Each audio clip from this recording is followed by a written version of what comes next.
Hello ಎಲ್ರಿಗೂ ನಮಸ್ಕಾರ. ನಾನು ನಿಮ್ಮ ಶ್ರೀಲಕ್ಷ್ಮಿ ಅಭಿಜಿತ್.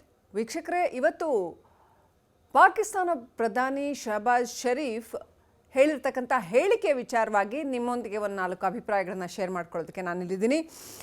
ಅಜರ್ಬೈಜಾನ್ನಲ್ಲಿ ಸ್ವಾತಂತ್ರ್ಯ ದಿನಾಚರಣೆಯ ಅಂಗವಾಗಿ ಅವರೊಂದು ಟ್ರೈಲ್ಯಾಟ್ರಲ್ ಸಮಿಟ್ ಮಾಡ್ತಾರೆ. ಟರ್ಕಿ, ಅಜರ್ಬೈಜಾನ್ ಮತ್ತು ಪಾಕಿಸ್ತಾನ್ 3 ಆತ್ಮೀಯ ರಾಷ್ಟ್ರಗಳು ಸೇರಿ ಒಂದು ಟ್ರೈಲ್ಯಾಟ್ರಲ್ ಸಮಿಟ್ ಮಾಡುವಂಥ ಸಂದರ್ಭದಲ್ಲಿ ಆ ಎರಡೂ ದೇಶಗಳ ಅಧ್ಯಕ್ಷರ ಉಪಸ್ಥಿತಿಯಲ್ಲಿ ನಮ್ಮ the greatest peace loving prime minister of Pakistan Shahbaz Sharif ಒಂದು ಮಾತು ಹೇಳ್ತಾರೆ. ಏನು ಅಂತಂದರೆ, ನಮಗೆ ಶಾಂತಿ ಮಾತುಕತೆ ಬೇಕು ಅಂತ. ಸೊ ಈ ವಿಚಾರ ಈಗ ಪ್ರಪಂಚದಾದ್ಯಂತ ಸುದ್ದಿಯಾಗಿದೆ. ಶಾಂತಿ ಮಾತುಕತೆಗೆ ಇದು 2ನೇ ಬಾರಿ ಶಹಬಾಜ್ ಶರೀಫ್ ಹೇಳ್ತಾ ಇರುವಂಥದ್ದು. ಸಿಂಧೂ ನದಿ ನೀರು ಬಿಡುಗಡೆ ಮಾಡಬೇಕು ಮತ್ತು ವ್ಯಾಪಾರ ಒಪ್ಪಂದ ವ್ಯಾಪಾರ ಏನಿತ್ತು ಅದನ್ನು ತೆರವುಗೊಳಿಸಬೇಕು, ವ್ಯಾಪಾರದ ನಿರ್ಬಂಧವನ್ನು ತೆರವುಗೊಳಿಸಬೇಕು ಅಂತ ಕೇಳ್ಕೊಳ್ತಾರೆ. ಭಾರತದ ಸ್ಟ್ಯಾಂಡ್ ಏನು ಅನ್ನೋದ್ರ ಬಗ್ಗೆ ಆಮೇಲೆ ಮಾತಾಡ್ತೀನಿ. ಶಹಬಾಜ್ ಶರೀಫ್ ಏನೆಲ್ಲ ಹೇಳಿದ್ರು ಅನ್ನೋದನ್ನು ನೋಡ್ತಾ ಹೋಗೋಣ. ಅವರು ಹೇಳ್ತಾ ಬರ್ತಾರೆ, ನಾವು ಮೇ 10ನೇ ತಾರೀಕು ಬೆಳಗ್ಗೆ ಪ್ರೇಯರ್ ಮುಗಿಸಿ ಬೆಳಗ್ಗೆ ಬೇಗನೆ ಈ ಭಾರತದ ಅತ್ಯಂತ ಪ್ರಮುಖ ಸ್ಥಳಗಳ ಮೇಲೆ ದಾಳಿ ಮಾಡಬೇಕು ಅಂತ ಇದ್ವಿ. ಆದರೆ ಅಷ್ಟೊತ್ತಿಗಾಗಲೇ ಭಾರತ ನಮ್ಮ ಮೇಲೆ ದಾಳಿ ಮಾಡಿಬಿಡ್ತು ಅಂತ. ಬೆಳಗ್ಗೆ 4:15ಗೆ ನಾವು ದಾಳಿ ಮಾಡಬೇಕು ಅಂತ ಪ್ಲ್ಯಾನ್ ಮಾಡಿದ್ವಿ.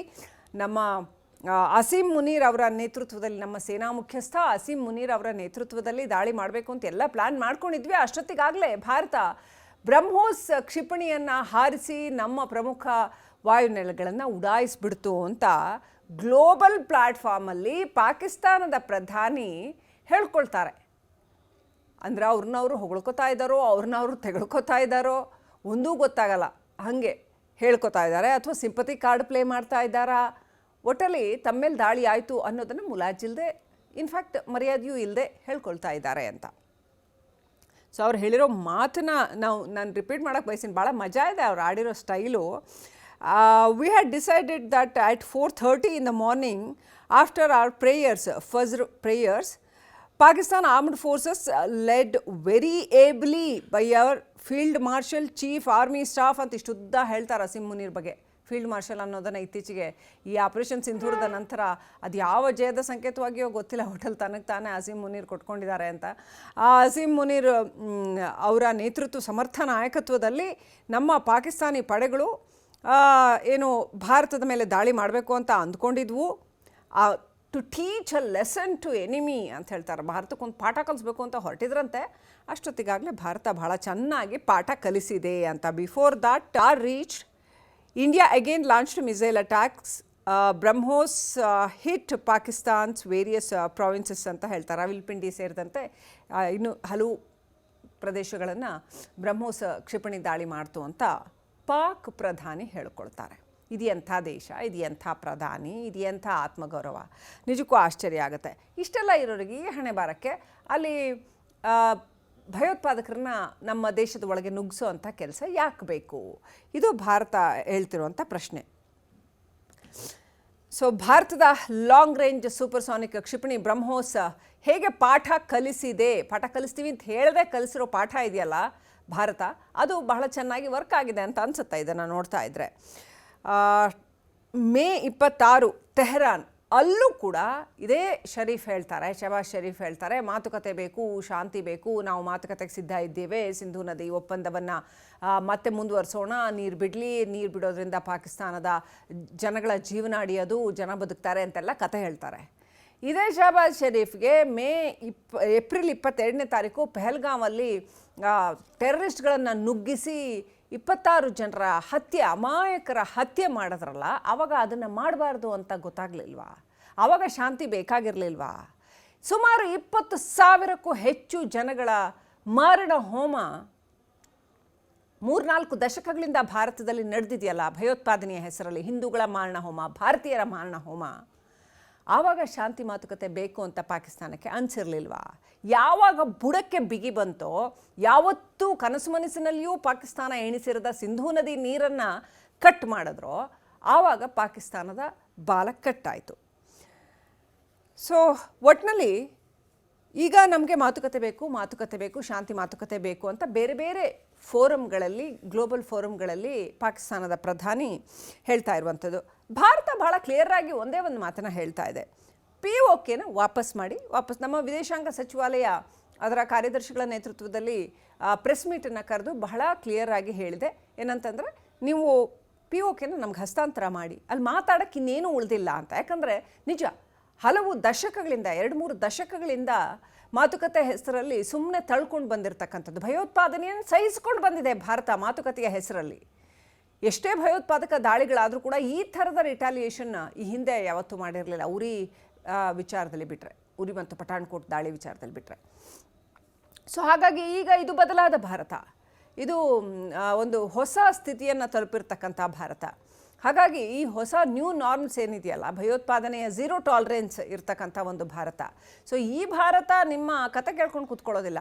ನೀವು ಏನು ಕತೆ ಹೇಳ್ತೀರಿ ಗ್ಲೋಬಲ್ ಫೋರಮಲ್ಲಿ ಅದನ್ನು ಕೇಳ್ಕೊಂಡು ಕೂತ್ಕೊಳ್ಳೋದಿಲ್ಲ. ಬದಲಿಗೆ ನಿಮ್ಮ ಆ್ಯಕ್ಷನ್ಸ್ ಏನು ಅನ್ನೋದನ್ನು ನೋಡುತ್ತೆ, ನೀವು ಏನು ಕೆಲಸ ಮಾಡ್ತೀರಿ ಅನ್ನೋದನ್ನು ನೋಡುತ್ತೆ.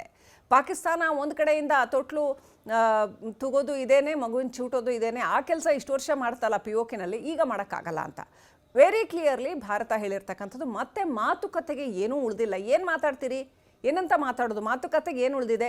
ನಿಮ್ಮ 9 ಕಡೆಗಳಲ್ಲಿ ಭಯೋತ್ಪಾದಕರ ನೆಲೆಗಳನ್ನು, ಭಯೋತ್ಪಾದಕರ ತರಬೇತಿ ಕೇಂದ್ರಗಳನ್ನು, ನೆಲೆಗಳನ್ನು, ನಿಮ್ಮ ಭಯೋತ್ಪಾದಕರ ಫ್ಯಾಕ್ಟ್ರಿಗಳನ್ನು ಟಾರ್ಗೆಟ್ ಮಾಡಿ ಪ್ರಿಸೈಸ್ ಅಟ್ಯಾಕಲ್ಲಿ ನಾವು ನಾಶ ಮಾಡಿದ್ದೀವಿ.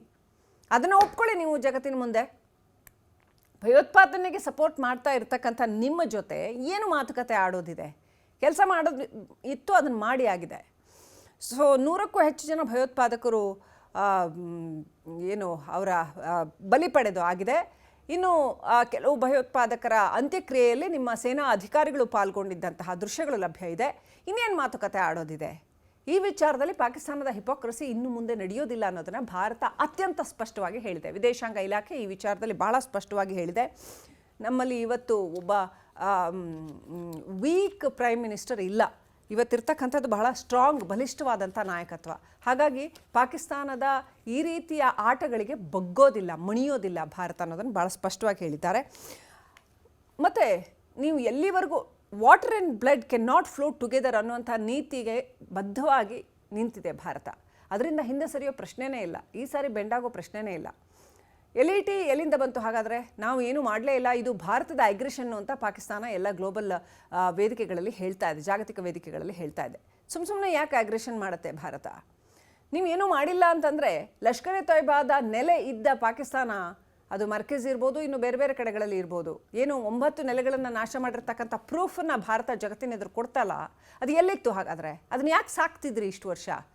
ನಮ್ಮವರಲ್ಲ ಅವರು, ನಮಗೆ ಗೊತ್ತೇ ಇಲ್ಲ ಅಂತ ಪಾಕಿಸ್ತಾನದಲ್ಲಿ ಹೆಂಗಿರುತ್ತೆ ಮತ್ತದು? ಆ ಥರದ 9 ಜೈಷೆ ಮೊಹಮ್ಮದ್ ಉಗ್ರರು, ಜಾಗತಿಕ ಉಗ್ರರು, ಹಫೀಜ್ ಸಯೀದ್ ಇರ್ಬೋದು, ಮಸೂದ್ ಅಜರ್ ಇರ್ಬೋದು, ಆ ಥರದವ್ರನ್ನೆಲ್ಲ ಯಾಕೆ ಸಾಕಿದ್ರಿ? ಇನ್ನೂ ಸಾಕ್ತಾನೆ ಇದ್ದೀರಲ್ಲ ಯಾಕೆ? 9 ನೆಲೆಗಳು ಉಡಿ ಸಾಗಿದ್ದು ಸಾಲ್ದ? ಅದಕ್ಕೇನು ಉತ್ತರ ನಿಮ್ಮದು?